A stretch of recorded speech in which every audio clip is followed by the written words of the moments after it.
ಅವರು ತಮ್ಮ ನಿರ್ಧಾರ ಏನು ಅನ್ನೋದನ್ನು ಇವತ್ತು ಘೋಷಣೆ ಮಾಡಿದ್ದಾಗಿದೆ. ಆದರೆ ಬಿಜೆಪಿಗೆ ಯಾವಾಗ ಸೇರ್ಪಡೆ ಆಗ್ತಾರೆ ಅನ್ನುವ ಕುತೂಹಲ ಈಗ ಕೆರಳಿಸಿದೆ. 7ನೇ ತಾರೀಕಿನಿಂದ 9ನೇ ತಾರೀಕಿನ ಸಂದರ್ಭದಲ್ಲಿ ಆ ಸಮಯದಲ್ಲಿ ಪ್ರಧಾನಿ ನರೇಂದ್ರ ಮೋದಿ ಅವರು ರಾಜ್ಯಕ್ಕೆ ಆಗಮಿಸುವ ಪ್ಲಾನಿಂಗ್ ಇದೆ. ಆ ಸಂದರ್ಭದಲ್ಲಿ ಅವರು ಬಿಜೆಪಿಗೆ ಸೇರ್ಪಡೆಗೊಳ್ಳಲಿದ್ದಾರೆ ಅನ್ನುವ ಮಾಹಿತಿ ಇದೆ. ಶನಿವಾರ ಸಂಸದೆ ಸುಮಲತಾ ಅಂಬರೀಶ್ ಅವರು ಬಿಜೆಪಿ ಸೇರ್ಪಡೆ ಸಾಧ್ಯತೆ ಇದೆ. ಬಹಿರಂಗ ಸಭೆಯಲ್ಲಿ ಸುಮಲತಾ ಅಂಬರೀಶ್ ಅವರು ಈ ಬಗ್ಗೆ ಅಧಿಕೃತವಾಗಿ ಪ್ರಕಟಿಸಿದ್ದಾರೆ. ಬಿಜೆಪಿ ಸೇರ್ಪಡೆ ವರದಿ ಬ್ರೇಕ್ ಮಾಡಿದ್ದೆ ನಿಮ್ಮ ರಿಪಬ್ಲಿಕ್ ಕನ್ನಡ. ಮತ್ತೊಮ್ಮೆ ಸತ್ಯವಾಗಿದೆ ರಿಪಬ್ಲಿಕ್ ಕನ್ನಡದ ಸುದ್ದಿ. ನಿಂತರು ಗೆದ್ರು ಸೋತ್ರು ಮಂಡ್ಯದಲ್ಲೇ ಇರ್ತೀನಿ, ಮೈತ್ರಿ ಅಭ್ಯರ್ಥಿಗೆ ನನ್ನ ಬೆಂಬಲ ಅಂತ ಹೇಳಿ ಸುಮಲತಾ ಅಂಬರೀಶ್ ಅವರು ಇವತ್ತು ಘೋಷಣೆ ಮಾಡಿದ್ದಾರೆ.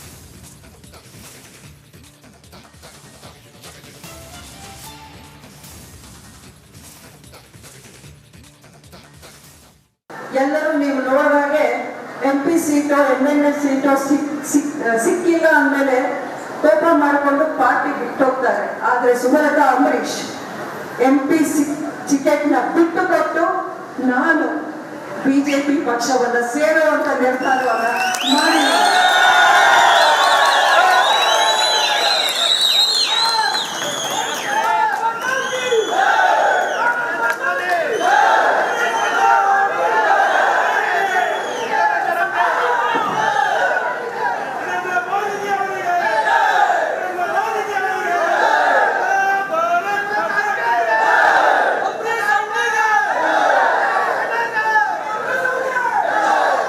ಪ್ರತಿ ಒಂದು ಚರ್ಚೆ ಬಂದಾಗ ಬೇರೆ ಬೇರೆ ಸಲಹೆಗಳು, ಬೇರೆ ಬೇರೆ ಅವಕಾಶಗಳು ನನ್ನ ಮುಂದೆ ಬಂತು. ಬೆಂಗಳೂರು ಉತ್ತರ ನಿಂತ್ಕೊಳ್ತೀರಾ, ಮೈಸೂರು ನಿಂತ್ಕೊಳ್ತೀರಾ, ಕೊನೆಗೆ ಚಿಕ್ಕಬಳ್ಳಾಪುರ ಅಲ್ಲಿಗೆ ಅಲ್ಲಾದ್ರೂ ಓಕೆನಾ ಅನ್ನೋವಂಥ ಮಾತುಗಳು ಬೇರೆ ಬೇರೆ ಲೀಡರ್ಗಳು ನನ್ನ ಮುಂದೆ ಇಟ್ಟರು. ಆದರೆ ನಾನು ಯಾವುದೇ ಕಾರಣಕ್ಕೂ ನಾನು ಎಲ್ಲೂ ಹೋಗಲ್ಲ. ನಾನು ಇದ್ರು ನಿಂತರು ಗೆದ್ರು ಸೋತರು ಮಂಡ್ಯನೇ, ಮಂಡ್ಯ ಬಿಟ್ಟು ನಾನು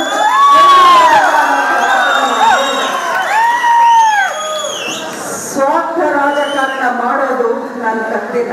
ಯಾಕಂದ್ರೆ ನಾನು ಒಂದು ರೀತಿಯಲ್ಲಿ ನೋಡಿ ಬೆಳೆದಿದ್ದೆ ಅಂಬರೀಶ್ ಅವರ ಚೌಕಟ್ಟಿನಲ್ಲಿ. ಅವರು ಎಂದೆಂದಿಗೂ ಅಧಿಕಾರಕ್ಕೆ ಆಸೆ ಪಟ್ಟವರಲ್ಲ. ಆ ಅಧಿಕಾರದಲ್ಲಿ ಇವತ್ತು ಮೈತ್ರಿಯಲ್ಲಿ ಅವರು JDS ಪಕ್ಷದೊಂದಿಗೆ ಹೊಂದಾಣಿಕೆ ಆಗಿದೆ. ಬದಲಾದ ಪರಿಸ್ಥಿತಿ, ಅದೇ ಬದಲಾದ ಸವಾಲು ನಮ್ಮ ಮುಂದೆ ಇದೆ. ಮತ್ತಷ್ಟು ಮಾಹಿತಿಯನ್ನು ಕೊಡೋದಕ್ಕೆ ನಮ್ಮ ಮಂಡ್ಯ ಪ್ರತಿನಿಧಿ ಆನಂದ್ ಈಗ ಲೈವ್ನಲ್ಲಿ ಜಾಯ್ನ್ ಆಗಿದ್ದಾರೆ. ಆನಂದ್, ಬಿಜೆಪಿ ಸೇರ್ಪಡೆ ಬಗ್ಗೆ ಅಧಿಕೃತವಾಗಿ ಅವರೇ ಘೋಷಣೆ ಮಾಡಿದ್ದಾರೆ. ಶನಿವಾರ ಸೇರೋದು ಖಚಿತನಾ ಅಥವಾ ಅದಕ್ಕೇನಾದರೂ ಟೈಮ್ ಫಿಕ್ಸ್ ಆಗಿದೆಯಾ ಆನಂದ್?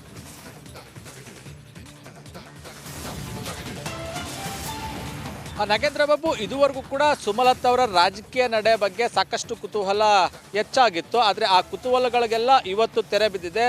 ಅವರು ಮಂಡ್ಯದಿಂದ ಸ್ಪರ್ಧೆಗೆ ಹಿಂದೆ ಸರಿದಿದ್ದಾರೆ. ಜೊತೆಗೆ ಬಿಜೆಪಿಗೆ ಬೆಂಬಲಿಸುವಂಥ ನಿರ್ಧಾರನೂ ಕೂಡ ಪ್ರಕಟಿಸಿದ್ದಾರೆ. ಆದರೆ ಅವರು ಬಿಜೆಪಿಗೆ ಯಾವಾಗ ಸೇರ್ತೀನಿ ಅನ್ನೋ ಉತ್ತರಕ್ಕೆ ಅಂದರೆ ಪ್ರಶ್ನೆಗೆ ಮಾತ್ರ ಸರಿಯಾದ ಉತ್ತರ ಸಿಗಲಿಲ್ಲ. ಅಂದರೆ ಶೀಘ್ರದಲ್ಲೇ ಸೇರ್ತೀನಿ ಅನ್ನೋ ಒಂದು ಮಾತುಗಳನ್ನಷ್ಟೇ ಹೇಳಿದರು. ಆದರೆ ಅದಕ್ಕೊಂದು ಟೈಮ್ ಫಿಕ್ಸ್ ಆಗಬೇಕು. ಅದ್ರ ಜೊತೆಗೆ ಏನು ಚುನಾವಣೆ ಇರೋದ್ರಿಂದ ನರೇಂದ್ರ ಮೋದಿ ಅವರು ಕೂಡ ರಾಜ್ಯಕ್ಕೆ ಬರ್ತಾ ಇದ್ದಾರೆ. ಆ ಸಂದರ್ಭದಲ್ಲಿ ಸೇರಿದ್ರೆ ಬೆಟರಾ ಅಥವಾ ಅದಕ್ಕೂ ಮೊದಲೇ ಬಿಜೆಪಿಗೆ ಸೇರ್ಬೇಕಾ ಅನ್ನೋ ಒಂದು ಆಲೋಚನೆಯಲ್ಲಿದ್ದಾರೆ.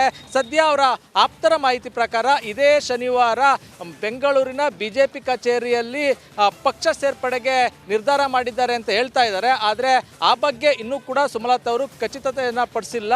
ಹಾಗಾಗಿ ಅದೊಂದು ಇನ್ನೂ ಕೂಡ ಕುತೂಹಲವಾಗಿ ಉಳಿದಿರುವಂಥದ್ದು. ಆದರೆ ಬಿಜೆಪಿಗೆ ಸೇರ್ಪಡೆ ಆಗುವಂಥದ್ದು ಸ್ಪಷ್ಟವಾಗಿರುವಂಥದ್ದು. ಇನ್ನು ಕುಮಾರಸ್ವಾಮಿ ಅವರ ಬೆಂಬಲದ ವಿಚಾರವಾಗಲೂ ಕೂಡ ಜಾಣ್ಮೆಯ ನಡೆಯನ್ನು ಅನುಸರಿಸಿದ್ದಾರೆ ಅಂದ್ರೂ ತಪ್ಪಾಗಲಿಕ್ಕಿಲ್ಲ.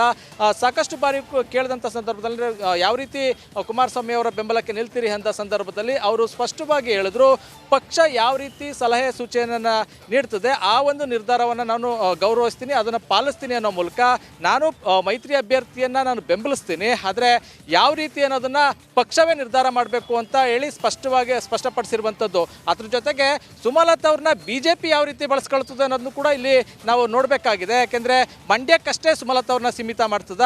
ಸುಮಲತಾ ಅವ್ರಿಗಿರುವಂಥ ಹೆಸರು ಅಂಬರೀಶ್ ಅವ್ರಿಗಿರುವಂಥ ಖ್ಯಾತಿಯನ್ನು ಬಳಸ್ಕೊಂಡು ಇಡೀ ರಾಜ್ಯಾದ್ಯಂತ ಅವರ ಪ್ರಚಾರಕ್ಕೆ ಬಳಸ್ಕೊಳ್ತಾರೆ ಅನ್ನೋದನ್ನ ಕಾದು ನೋಡಬೇಕಾಗಿದೆ. ಹಾಗಾಗಿ ಸುಮಲತಾ ಅವ್ರನ್ನ BJP ಹೇಗೆ ಬಳಸ್ಕೊಳ್ಳುತ್ತೆ, ಅದೇ ರೀತಿ JDSನವರು ಮುಂದೆ ಯಾವ ರೀತಿ ವಿಶ್ವಾಸಕ್ಕೆ ತೆಗೆದುಕೊಳ್ತಾರೆ, ಸುಮಲತಾ ಅವರು ಯಾವ ರೀತಿ ಮಂಡ್ಯದಲ್ಲಿ ಪ್ರಚಾರಕ್ಕೆ ಬರ್ತಾರೆ ಅನ್ನೋದು ಇನ್ನೂ ಕೂಡ ಕುತೂಹಲವಾಗಿ ಇರುವಂಥದ್ದು. ಆದರೆ ಸ್ಪಷ್ಟವಾಗಿ ಈಗ ಮಂಡ್ಯದಿಂದ ಸ್ಪರ್ಧೆಗೆ ದೂರ ಇಳಿದಿದ್ದಾರೆ. ಆದರೆ ಅವರು ಸ್ಪಷ್ಟವಾಗಿ ಹೇಳಿದ್ದಾರೆ, ನಾನು ಲೋಕಸಭೆ ಚುನಾವಣೆ ಆದರೂ ಈ ಚುನಾವಣೆಯಿಂದ ಮಾತ್ರ ನಾನು ಸ್ಪರ್ಧೆಯಿಂದ ದೂರ ಸರಿದಿದ್ದೀನಿ, ಆದರೆ ಮುಂದೆ ನಾನು ಚುನಾವಣೆಗೆ ನಿಲ್ಲೋದಿಲ್ಲ, ಆ ಥರದ್ದು ಯಾವುದೂ ಇಲ್ಲ. ಹಾಗಾಗಿ ನಾನು ರಾಜಕೀಯದಲ್ಲಿ ಇರ್ತೀನಿ, ನನ್ನ ಕಾರ್ಯಕರ್ತರಿಗೋಸ್ಕರ ನಾನು BJPಯನ್ನು ಸೇರ್ಕೊಳ್ತಾ ಇದ್ದೀನಿ ಅನ್ನೋದನ್ನು ಸ್ಪಷ್ಟವಾಗಿ ಹೇಳಿದ್ದಾರೆ. Nagendra Babu. Okay, thank you Anand ನಿಮ್ಮೆಲ್ಲ ಮಾಹಿತಿಗಾಗಿ.